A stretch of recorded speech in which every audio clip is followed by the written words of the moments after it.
बहनों की लालची भाभी। करिश्मा, रेशमा और मनीषा 3 बहनें हैं। उनका एक भाई भी है, मयंक। मयंक अपनी बहनों को बहुत प्यार करता है, लेकिन मयंक की पत्नी सविता इस मामले में मयंक से बिल्कुल ही अलग है। वो अपनी ननदों का जितना बुरा कर सकती है उतना बुरा करती ही रहती है और अपनी ननदों पर हुक्म भी चलाती है। करिश्मा, करिश्मा, तुमने अभी तक नाश्ता नहीं बनाया? तुम्हारे भैया को ऑफिस जाने में देर हो रही है। हाँ भाभी, बस अभी बनाती हूँ। करिश्मा, तुम ये ढीलापन छोड़ दो। कल को पराये घर जाना है।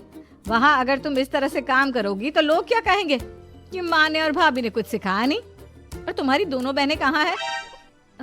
रेशमा मार्केट गई है और मनीषा सो रही है। क्या? सुबह के 8 बज रहे हैं और ये महारानी अभी भी सो रही है? ये कहते हुए सविता अपनी सास दुर्गा देवी के पास जाती है। माँ जी, देख रही हो अपनी बेटियों के तौर तरीके? क्या हुआ बहू, सुबह सुबह क्या कर दिया मेरी बेटियों ने? अरे एक तो अभी अभी उठकर किचन में गई है, दूसरी सुबह सुबह बाहर चली गई और तीसरी अभी तक सो रही है। क्या करूं मैं इन तीनों का, मैं तो परेशान हो गई हूँ। जा जाकर उठा उसे और रेशमा से मैं बात करती हूँ। सविता सीधा मनीषा के कमरे में जाती है और उससे कहती है, महारानी जल्दी उठो, सूरज सर पर आ गया है। भाभी थोड़ी देर और सोने दो ना, मैं रात को लेट सोई थी।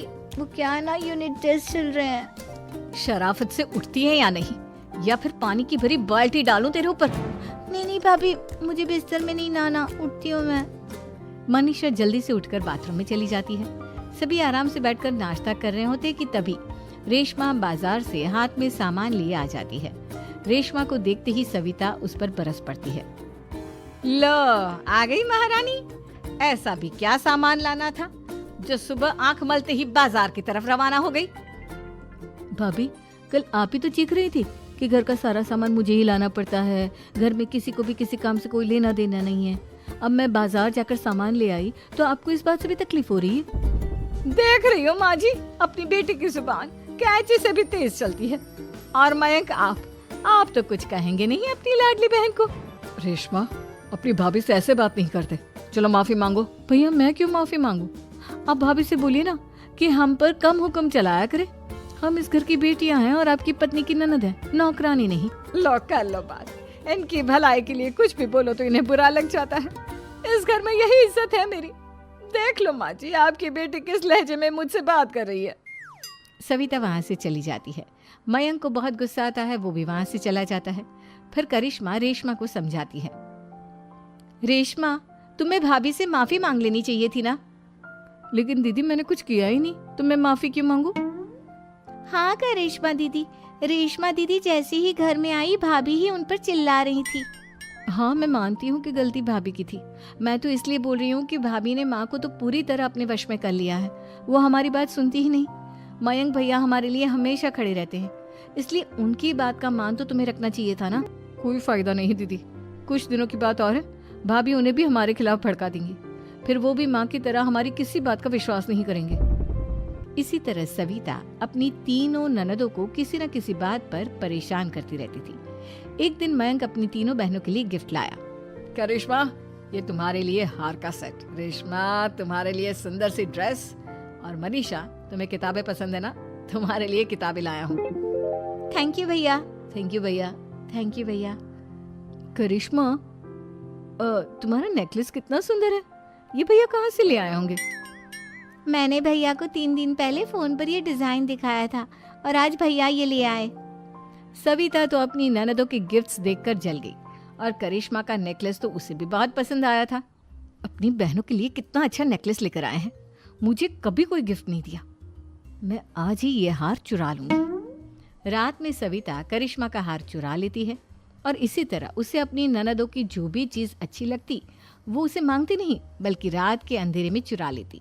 इसी तरह दिन बीतते गए और सविता ने मयंक के दिल में भी उसकी बहनों के लिए नफरत पैदा कर दी। एक दिन मयंक ने करिश्मा और रेशमा के लिए रिश्ता देखा और ये बात उसने घर में सबको बताई। माँ, करिश्मा और रेशमा के लिए बहुत अच्छा रिश्ता आया है, वो लोग कल इन्हें देखने आ रहे हैं। आप और सविता मिलकर सारी तैयारी कर लेना। ये सुनकर करिश्मा और रेशमा खुश हो जाती हैं, लेकिन सविता सोचती है, अगर इन दोनों बहनों की शादी हो गई तो घर और बाहर का काम कौन करेगा?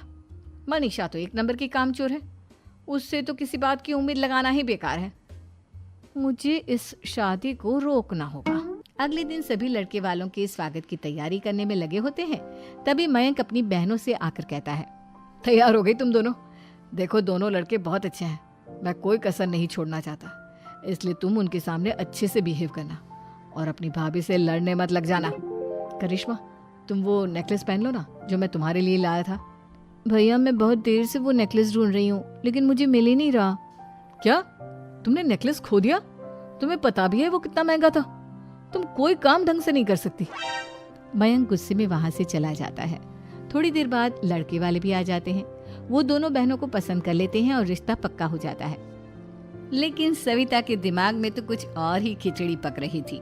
वो पंडित जी के पास करिश्मा की कुंडली लेकर जाती है और उन्हें पैसे देकर करिश्मा की कुंडली बदलवा देती है। जब लड़के वालों के पास करिश्मा की कुंडली जाती है तो वो दुर्गा को फोन करते हैं। बहन जी, हमने करिश्मा की कुंडली अपने पंडित जी को दिखाई थी।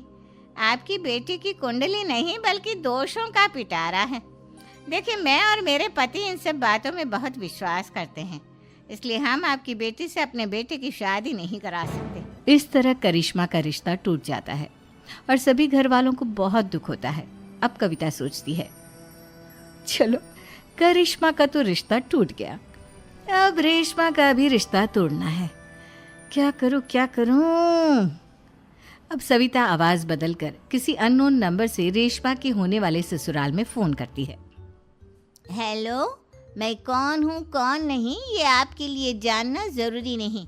बस इतना सुन लो कि रेशमा का 2 साल से किसी के साथ अफेयर चल रहा है। बस रेशमा का रिश्ता तोड़वाने के लिए सविता का इतना कहना काफी था। अब रेशमा का भी रिश्ता टूट गया। मयंक और दुर्गा देवी ने रेशमा को खूब खरी खोटी सुनाई और उससे बार बार उस लड़के के बारे में पूछने लगे। आप दोनों मुझे क्यों परेशान कर रहे हो? अरे कोई लड़का होगा मेरी लाइफ में तो मैं बताऊंगी ना, जब कोई है ही नहीं तो कहाँ से लाऊं मैं कोई लड़का? तो तेरे होने वाले ससुराल वालों को फोन किसने किया था?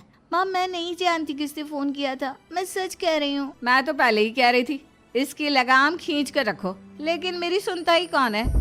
आप चुप रहिए भाभी, ये सब आपका ही किया धरा है। अब तीनों बहनों को विश्वास हो जाता है कि ये सब उनकी भाभी ही कर रही है। तीनों बहनें अपनी भाभी को सबक सिखाने के लिए एक वकील कर लेती है और घर में हिस्सा मांगना। देखो भैया, माँ बाप की जायदाद में जितना बेटों का हक होता है उतना ही बेटियों का, इसलिए इस घर के 4 हिस्से होंगे और हमें अपना हिस्सा चाहिए। मैंने तुम्हारे लिए क्या क्या नहीं किया और तुम इस घर में हिस्सा मांग रही हो?